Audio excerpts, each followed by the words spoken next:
अपनी बेटी को ले जाओ।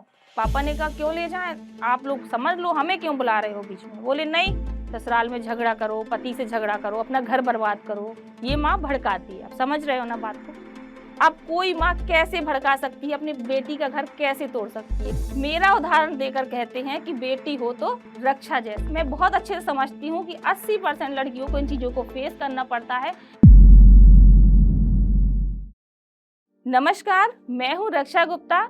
मैं राट से यहाँ तक आई हूँ। मैं एक YouTube चैनल चला रही हूँ जिसका नाम है रक्षा की रसोई, जिसको मैंने 0 से आज 56 लाख सब्सक्राइबर तक पहुँचाया है। बेटियाँ पराया धन होती हैं। आज हमारा समाज हम सभी को बस यही बताता है हमेशा कि बेटी है, दूसरे घर जाना है, और घर जाते हैं जब दूसरे तो ससुराल वाले भी यही एहसास दिलाते हैं कि अब तुम हमारी हो, तुमको जो कुछ भी है हमारे लिए करना है, हमारे लिए जीना है, हमारे लिए मरना है। अब उस घर से आपका नाता खत्म। कैसे लोग एक पल में कह देते हैं कि उस घर से नाता खत्म। उस लड़की से पूछिए जिसने इतने साल अपने माँ बाप के यहाँ बिताए हैं। उन माँ बाप से पूछिए जिसने पाल पोस के अपनी बेटी को बड़ा किया है। कहना कितना आसान होता है, लेकिन जब बारी खुद की बेटी पर आती है ना, आप जब वो महसूस करेंगे तब आप अपनी बहू के लिए या दूसरी लड़कियों के लिए महसूस कर पाएंगे। ऐसा ही कुछ मेरे साथ भी हुआ था। हम दोनों हस्बैंड वाइफ का झगड़ा हुआ किसी बात को लेकर के। वो झगड़ा इतना ज़्यादा बढ़ गया कि इन्होंने तुरंत ही फ़ोन किया मेरे पापा को। पापा घर पे आए। पापा ने कहा क्या हो गया लाला जी। बोले अपनी बेटी को ले जाओ।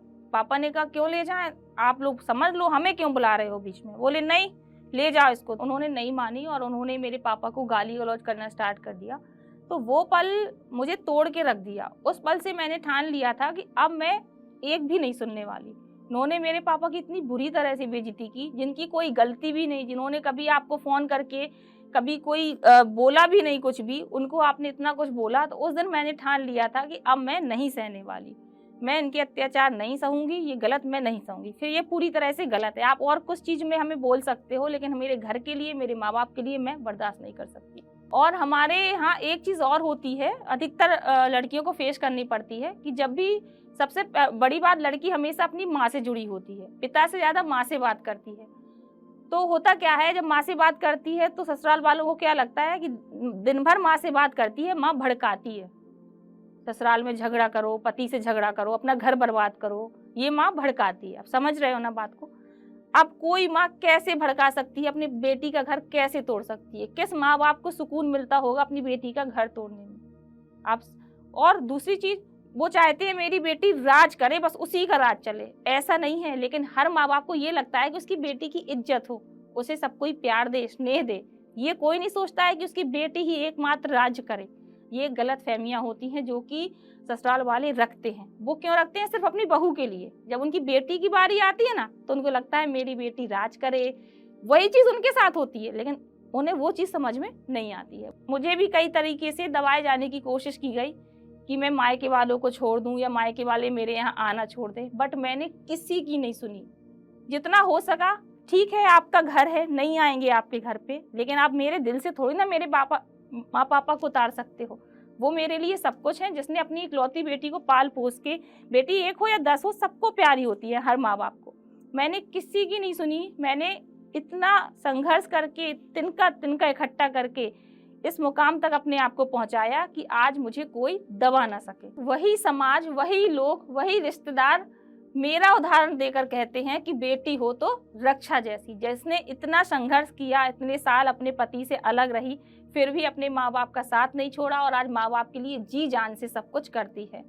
मेरे माँ बाप भी फूले नहीं समाते हैं जब उनको लगता है कि मेरी बेटी ने इतना नाम रोशन किया। उनको लगता है कि बेटा भी होता तो मेरे लिए इतना नहीं कर सकता जितना मेरी बेटी ने किया है। कोई लड़की है, वो अपनी जितना आपके लिए करती है, उसे उतना ही अपने माँ बाप के लिए भी करना चाहिए।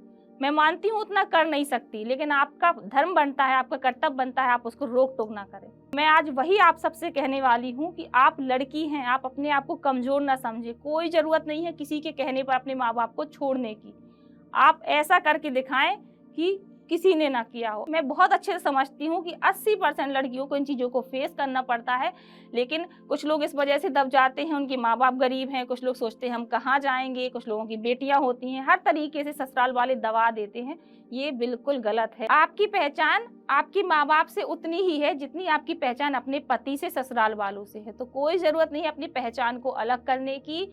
आप अपनी ज़िम्मेदारी को समझिए। जितना कर्तव्य आपका अपने ससुराल वालों के लिए है, उतना ही मायके वालों के लिए। मैं ये नहीं कहती कि पूरी तरीके से आप मायके पर फोकस करिए, लेकिन जितना हो सके उनके लिए करिए। किसी की बातों में दबने की कोई ज़रूरत नहीं है। मेरी तो खैर ज़िम्मेदारी है, मैं इकलौती बेटी हूँ, मुझे तो अपने माँ बाप का करना ही है। जिसको बुरा लगे, जो लगे, लगता रहे, मैं करती हूँ और ज़िंदगी भर करती रहूँगी। तो ये जो बात है कि बेटियां पराया धन होती हैं, ये बात बहुत पुरानी हो चुकी है। आज के समय में बेटियां पराया धन नहीं होती, बेटियां खुद का ही धन होती हैं।